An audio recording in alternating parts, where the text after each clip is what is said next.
We've opened a portal to a journey that begins with a confession that, well, I must admit, and don't you judge me, I often find myself locked in a battle of wits with CAPTCHA. You heard me, CAPTCHA. Those squiggly letters and numbers that we type to prove that we're not robots. There have been countless times that I have stared at those distorted letters, trying to prove my humanity like some digital detective trying to enter the digital realm. But good news, today I stand before you officially declared as human by a press of a button. I am not a robot.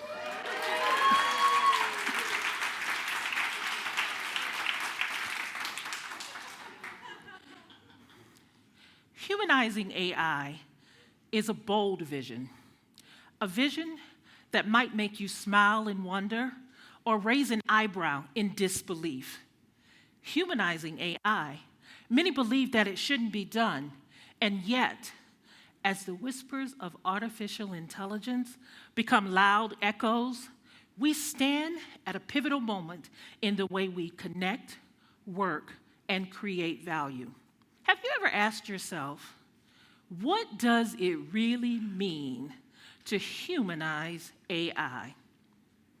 So as I was beginning this body of work in the study, we were at Great Wolf Lodge. And my daughter and my granddaughter were sitting on the bed, and I'm practicing my speech. And at the end, I said, "What do you think?"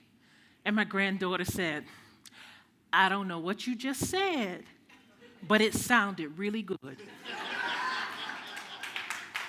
And I said, that's how we feel when they start talking about humanizing AI. So what is humanizing AI? Humanizing AI is about taking human-like characteristics and infusing them into machines and technology so that we have a better interaction with that machine. Because the only way we can humanize something is to make it feel like it's mimicking our behaviors. So that's what it means to humanize AI. On the journey today, we're actually going to talk about the 3 characteristics, and oh, by the way, there are many, but 3 characteristics to humanize AI. The first is about communication.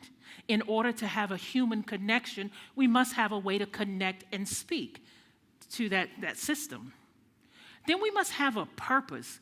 We must understand why we're actually interacting. What is the good of this? And then lastly, we must answer the question, what's in it for me? Because we're all human. So what's in it for me? So as we begin to think about humanizing AI, we must first look at the evolution of digital transformation. Digital transformation in my 40-year career as a human capital strategist has evolved. It has evolved from sci-fi fantasy like the Jetsons. I know I'm dating myself, but it's a sci-fi fantasy. George gave us a glimpse into our future. And then in reality, it actually evolved from automation to data analytics, and to where we are today, where machines can learn, adapt, and make decisions. I am reminded of a digital moment for myself when our company was undergoing digital transformation. This was about 12 years ago. And I had an irritating morning, and I'm going to call it what it was. I was irritated because I could not figure out how to use our new digital protocols. But I stepped out of my office, get a cup of coffee, and I came face to face with a frustrated employee. He did not say good morning. He said, "I now know the role of leadership, to create systems to make it difficult for me to do my job." So I knew why he was upset.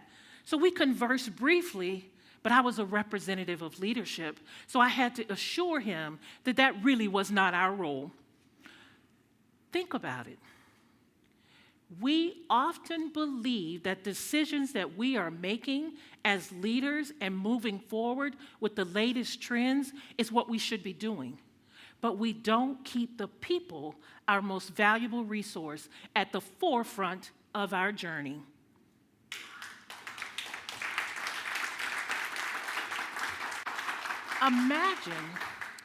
Imagine trying to have that conversation in today's digital environment.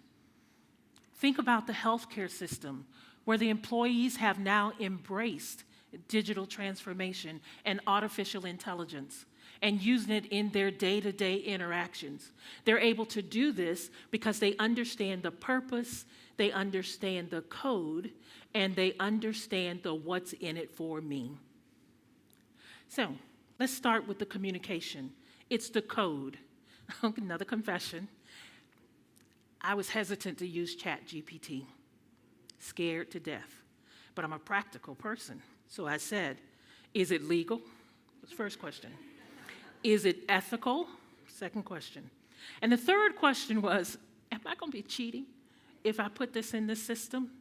But one of my clients challenged me, and she said, come on, you can do this. Step out of your comfort zone. Who's the coach now? So I sat down one evening, and I began to type my thoughts into the system, and something remarkable happened. 3 hours later, I was engaging and chatting with this machine like it was a live virtual assistant. And we went on, and I asked questions, and it responded, and I was hooked. But I knew it was bad when I typed good night. But wait. And then the machine said, good night. If you have any questions, please come back. I'm like, oh no, I'm in trouble. This illustrates the importance of communication. Communication. How do we communicate with artificial intelligence? Through coding. Coding is the bridge that connects us to the digital transformation. It is the code that unlocks AI's potential. Without people guiding these codes and infusing AI information into those systems, we could not interact. Did you know that ChatGPT, my new best friend, sorry, Jackie, my new best friend, was actually people all around the world infusing technology with human-created content like ChatGPT? It's the people that make artificial intelligence work. So this brings us to the core of our journey, the people model. The people model. The first P begins with policies. Now, anytime an HR person starts to talk about policies, people begin to cringe. So I want you to stay with me. Policies. Whenever we start talking about AI, people will inadvertently say to me, I don't trust AI. What they're really saying is, I don't trust the people behind AI. Policies are necessary in order for us to instill ethical values into AI systems. It's there as a safeguard to protect our privacy, data security, and human rights. And when we as people infuse policy into AI, we begin to build trust, and that trust will alleviate fear. Then we come to the next two phases of humanizing AI, efficiency and optimization. This is where the fear comes in. Because artificial intelligence can do it quicker, faster, better than we can. I used to use the Encyclopedia Britannica. I don't have to do that anymore. New friend, ChatGPT. You hear people say, the robots are going to take my job. Or they say, AI is going to displace me. First of all, robots and AI are two different types of technology. Robots are machines, and AI mimic human cognitive functions. And so you can put AI into robots, but I digress. It's not designed to replace us. It's designed to enhance our capability and to give us a better work experience. Better yet, it's designed to give us a better life experience, which leads us to productivity. in order for us to move into the more complex task of our roles, then we need artificial intelligence to understand the way we work so that it can take away those routine, mundane tasks so that we can focus on the greater complexity of the work that we do. AI doesn't replace humans, it replaces tasks so that humans can operate better and more efficiently and have a better work-life balance. That brings us to leadership. In the realm of leadership, in our people model, leadership must be redefined. As opposed to just focusing on whether or not they're completing the task, we must focus on what are the results. We become a data-driven leadership society where it's about achieving the mission. So we have to shift our mindset so that we want employees to engage with AI by telling them all of the reasons why it's a good thing.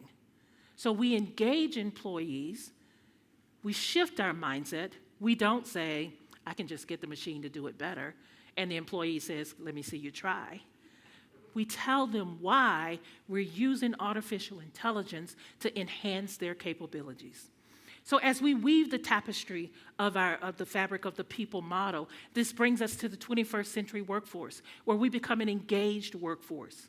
Because now people are happy to utilize those systems and those tools. We've alleviated the fear of artificial intelligence, and we can treat it as a true collaborator and a partner that it is. Because it's not designed to replace us. We've humanized it because we understand the language, which is the code. It is the way that we communicate. We understand the purpose, which is why are we doing this and how can it best help us? And we understand the what's in it for me when we're talking about AI. Because what's in it for me is that now I don't have to focus on those mundane routine tasks and I can work more efficiently. I can upskill my capabilities and work on more complex designs. And I can have better work-life integration because now I have the system and my aid that can help me to manage my time more effectively and efficiently. So as we close the portal to artificial intelligence and our journey, I leave you with this. AI is not here to replace us. And as you hear the stories of all that AI is doing, remember, as long as you can communicate with it, you understand it, what's the value that it brings for you, then AI can be a valuable tool and resource for you. It's not here to replace you. It's here to help you. So I'm going to close with a quote. By humanizing AI, we cultivate an environment of growth and purpose, driving innovation and progress powered by people. This is an AI-generated quote based on the late-night collaboration of DB Latimore and ChatGPT. Thank you.